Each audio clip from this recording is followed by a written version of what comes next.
తాకట్లో ఉన్న మీ బంగారాన్ని విడిపించి ఆ రోజు ఆన్లైన్ రేటుకి కొంటాం. Sharma gold company.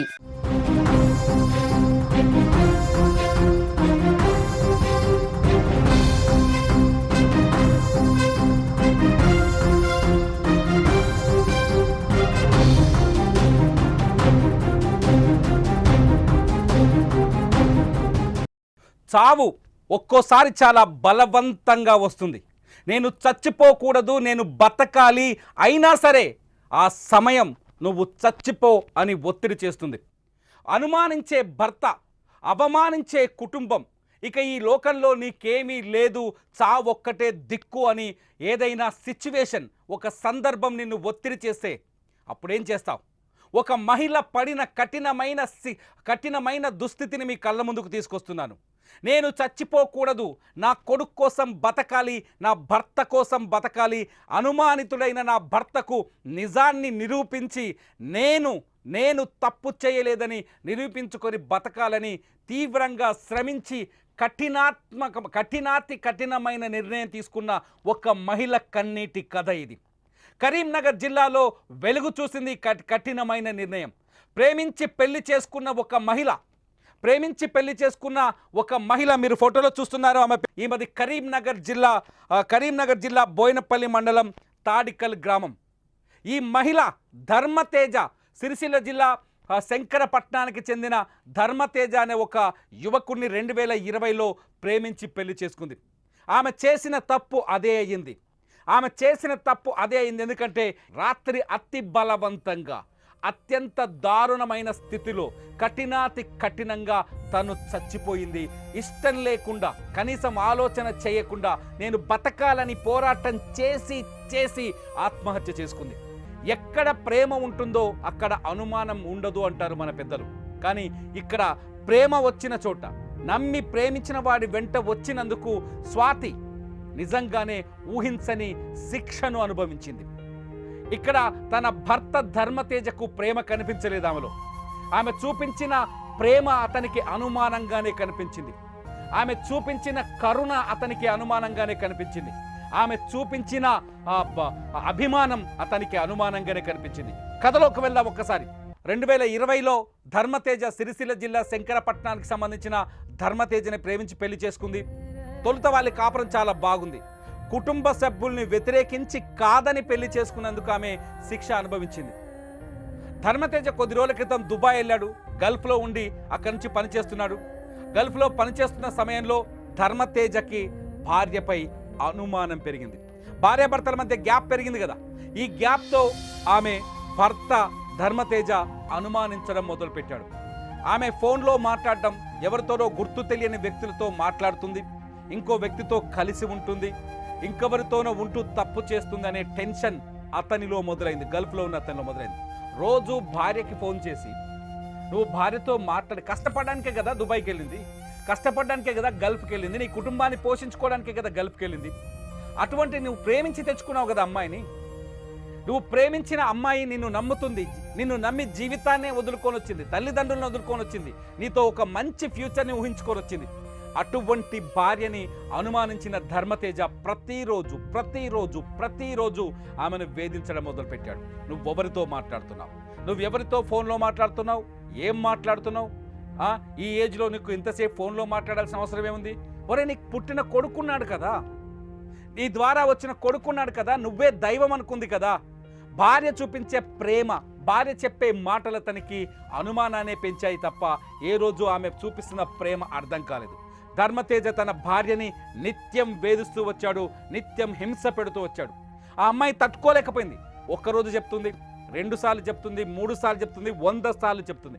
1000 సార్లు చెప్పినా నువ్వు ఇంకా ఎవరితోనో తిరుగుతున్నావు, ఎవరితోనో మాట్లాడుతున్నావు అంటే ఏ భార్య అయినా ఏం చేస్తుంది? నమ్మిన మనిషే, నమ్మొచ్చిన మనిషే, ప్రాణంగా ప్రేమించిన మనిషే నిన్ను అనుమానిస్తుంటే ఏ భార్య అయినా, ఏ మహిళ అయినా ఏం చేస్తుంది?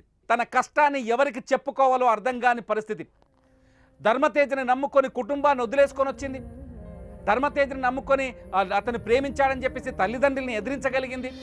ఇన్ని చేసిన తర్వాత కూడా తన కష్టాన్ని నేను ప్రేమించిన వాడిని నేను నమ్మిన వాడే నన్ను అనుమానిస్తుంది నాన్న అని ఏ తల్లిదండ్రుల దగ్గరికి వెళ్ళగలదా?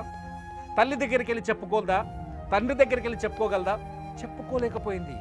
నరకాన్ని అనుభవించింది. ఆ నరకాన్ని భరించలేక బతకాలనుకుంది. ఎందుకంటే వీళ్ళకి ఒక కొడుకున్నాడు. ఆ కొడుకు కోసం కొంతకాలం జీవించాలనుకుంది, బతకాలనుకుంది. కానీ భర్త ఆమెను బతకనివ్వలేదు. ఎక్కడో గల్ఫ్లో ఉండి, ఊళ్ళో ఉండి అన్నీ చూస్తున్నట్టు, ఎక్కడో గల్ఫ్లో ఉండి తన భార్యని ప్రతిరోజు ఫాలో చేస్తున్నట్టు, ఎక్కడో గల్ఫ్లో ఉండి తన భార్య తప్పు చేస్తున్నట్టుగా అతను విని, ఎవడో చెప్పాడో, ఎవడని తప్పుడు మాటలు చెప్తున్నాడో, ఎక్కించి చెప్పాడో, లేకపోతే ఈమె క్యారెక్టర్ని పాడు చేయాలనుకున్నాడో, ఈమె జీవితాన్ని నాశనం చేయాలనుకున్నాడో వేరేవాడు, థర్డ్ పర్సన్ మాటలు విన్నాడో. భర్తకు అనుమానం ఎప్పుడు వస్తుంది? ఇంకొకడైనా చెబితే వస్తుంది. కానీ నీ భార్య మీద నీకు నమ్మకం ఉంటే ఆ అనుమానం ఎందుకు వస్తుంది? నువ్వు ప్రేమిస్తున్నావు అంటేనే, నీ ప్రేమ కోసం నీ అన్ని వదులుకొని నీతో వచ్చింది నీ భార్య అంటేనే నిన్ను నమ్మి కదా, నీ పైన నమ్మకం కదా. భార్యాభర్తల మధ్య ఉండాల్సింది నమ్మకమే కదా. ఆ నమ్మకాన్ని నువ్వు సమాధి చేసి భార్య పైన ఆధిపత్యాన్ని చెలాయించడం కోసం, భార్య అమాయకత్వాన్ని, మంచితనాన్ని ఆసరగా చేసుకొని ఆమెని నిత్యం వేధించడం వల్ల ఏం జరిగింది? ఎంత దారుణంగా చనిపోయిందంటే, ఆమె మరణం గురించి ఒక్కసారి చెప్తే మీకు కన్నీళ్లు ఖచ్చితంగా వస్తాయి. ఎలా చనిపోయిందో తెలుసా? ఓ సెల్ఫీ వీడియో రికార్డ్ చేసి, ఒరే తేజ, నేను నిన్ను మోసం చేయలేదురా, ఒరే తేజ, నేను నిన్ను మోసం చేయలేదురా, ఆ దేవుడి మీదొట్టు, మనం కన్న కొడుకు మీదొట్టు, నేను చచ్చిపోయిన తర్వాత నా మొబైల్ ఫోన్ ఉంటుంది ఇక్కడే, నువ్వు గల్ఫ్లో ఉన్నావో దుబాయ్లో ఉన్నావో వచ్చి ఆ ఫోన్ చెక్ చేసి ఒకసారి చూసిన తర్వాత నేను ఎంత నిజాయితీ పరురాలనో నీకు అర్థమవుతుంది అని. నిజంగా ఆమె మాటలు వింటే గుండె చెలించిపోతుంది. ఒక్కసారి చనిపోయే ముందు స్వాతి మాట్లాడిన మాటలు, ఆమె మాటలోనే మీరు వినండి. Thank you. నా జీవితంలో నువ్వు నన్ను నమ్మినందుకు. నేను ఎవరితోటి మాట్లాడలేదు. నేను దేవుని సాక్షిగా చెప్తున్నా, నా కొడుకు సాక్షిగా చెప్తున్నా, మా అమ్మ సాక్షిగా చెప్తున్నా, నీ మీద సాక్షిగా చెప్తున్నా. నేను నా పెళ్ళైన కాడి నుంచి నేను ఇంతవరకు ఎవరితోటి మాట్లాడలేదు. నీకు దండము, నమస్కారము. నేను ఎవరితోనే మాట్లాడలేదు. నాకున్న టెన్షన్లకి నేను పిచ్చిదాన్ని అవుతున్నారా. నువ్వు ఇంకా పెద్ద టెన్షన్ పెట్టిను. నేను ఎవరితోనే మాట్లాడలేదురా.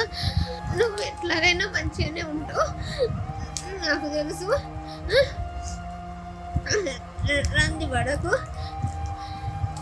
అట్లా నన్ను నమ్ముతావు. నా ఫోన్ నేను చచ్చినాక నా ఫోన్ చెక్ చేసుకో. నేను చచ్చిపోయినాక నా ఫోన్ చెక్ చేసుకో, సరేనా? చనిపోయే ముందు తను చెప్పిన మాటల కంటే ఆ భర్త నమ్మడానికి ఇంకేం సాక్ష్యం చెప్పాలి? నేను మరణిస్తూ నీకు ఒక వాంగ్మూలం అందిస్తేనే నువ్వు నన్ను నమ్ముతావేమో, నేను నిజాయితీ పరురాలను అని చెప్పడం కోసం తన నిజాయితీని నిరూపించుకోవడానికి ఎంత దూరమైనా వెళ్లాల్సింది. కానీ ఆ ధైర్యం సరిపోలేదు. ఎందుకంటే తను నమ్మిన భర్తే తనను నిందిస్తే, నమ్మిన భర్తే తనకు అగ్ని పరీక్షని పెడితే తను ఎలా ఎదుర్కోగలదు? మొదట ఆమె తన మరణాన్ని కూడా రికార్డ్ చేసింది. అసలు ఆమె చనిపోయిన విధానాన్ని చెప్తే కన్నీళ్ళు వస్తున్నాయి. ఎందుకంటే ఫస్ట్ భర్తకు ఒక మెసేజ్ ఇచ్చి, తన వాయిస్ మెసేజ్ ఇస్తూ స్లీపింగ్ పిల్స్ మింగింది. అప్పటికీ ఆమె దగ్గరికి చావు రాలేదు. ఆ తర్వాత ఉరి వేసుకొని ప్రాణం తీసుకుంది. అంటే తనకు ఇష్టం లేని చావు, బలవంతంగా ఎంత కఠినంగా చనిపోయిందో అర్థం చేసుకుంటే ఇప్పటికైనా ధర్మతేజ మారతాడా? ఇప్పటికైనా నీ భార్య నువ్వు నమ్ముతున్నావా? మిస్టర్ ధర్మతేజ, నువ్వెక్కడున్నావో తెలియదు. ఇప్పటికైనా నీ భార్యను నువ్వు నమ్ముతున్నావా? నీ భార్య నిజాయితీ పర్రాలయ్యా, కనపడిందయ్యా. చనిపోతూ నీకు ఒక సాక్ష్యాన్ని మిగిలించి వెళ్ళాలనుకుని ఈ వీడియో రికార్డ్ చేసింది. దయచేసి నేను చాలామంది మహిళలకు చెప్తున్నాను, ఈ వీడియో చూస్తున్న ప్రేక్షకులందరికీ చెప్తున్నాను, యువతకు చెప్తున్న, చావు ఎప్పుడూ పరిష్కారం కాదు. మరణం ఎప్పుడూ చివరి నిర్ణయం కాదు. మరణం తనంతట తానే రావాలి. మనం కోరి తెచ్చుకోవద్దు. మనం పోరాడాలి, జీవించాలి, ముందుకెళ్ళాలి, యుద్ధం చేయాలి. ఎప్పుడూ మరణానికి లొంగొద్దు. సమస్య చాలా బలహీనమైనది, మరణం కంటే చాలా చిన్నది సమస్యను చూసి మరణాన్ని కోరి తెచ్చుకోకూడదు. దయచేసి ఆత్మహత్యల వైపు వెళ్ళకండి. తన భర్తను ఇండియాకు పిలిపించి నిలదీసి తన నిజాయితీని నిరూపించి ఉంటే అతని మొహం మీద గుద్దినట్టు సమాధానం చెప్పినట్టుండేది. భర్తకి తన నిజాయితీని నిరూపించడం కోసం తనను తాను ప్రాణాలు తీసుకొని భర్త కోసం నేను నిజాయితీగా ఉన్నానని చెప్పే ప్రయత్నం చేసింది. మీకేమనిపిస్తుందో ఈ వీడియో కింద కామెంట్ చేయండి. చూస్తూనే ఉండండి సుమన్ టీవీ డిజిటల్ లైవ్, అట్లాగే సుమన్ టీవీ లైవ్.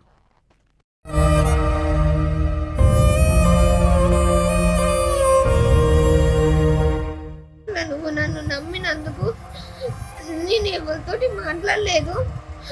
నేను దేవుని సాక్షిగా చెప్తున్నా, నా కొడుకు సాక్షిగా చెప్తున్నా, మా అమ్మ సాక్షిగా చెప్తున్నా, నీ మీద సాక్షిగా చెప్తున్నా. నేను నా పెళ్ళైన కాడి నుంచి నేను ఇంతవరకు ఎవరితోటి మాట్లాడలేదు. నీకు దండము, నమస్కారము. నేను ఎవరితోటి మాట్లాడలేదు. నాకున్న టెన్షన్లకి నేను పిచ్చిదాన్ని అవుతున్నారా. నువ్వు ఇంకా పెద్ద టెన్షన్ పెట్టిను. నేను ఎవరితోటి మాట్లాడలేదురా. నువ్వు ఎట్లాగైనా మంచిగానే ఉంటావు నాకు తెలుసు. రంది పడకు. అట్లా నన్ను నమ్ముతావు. నా ఫోన్ నేను చచ్చినాక నా ఫోన్ చెక్ చేసుకో.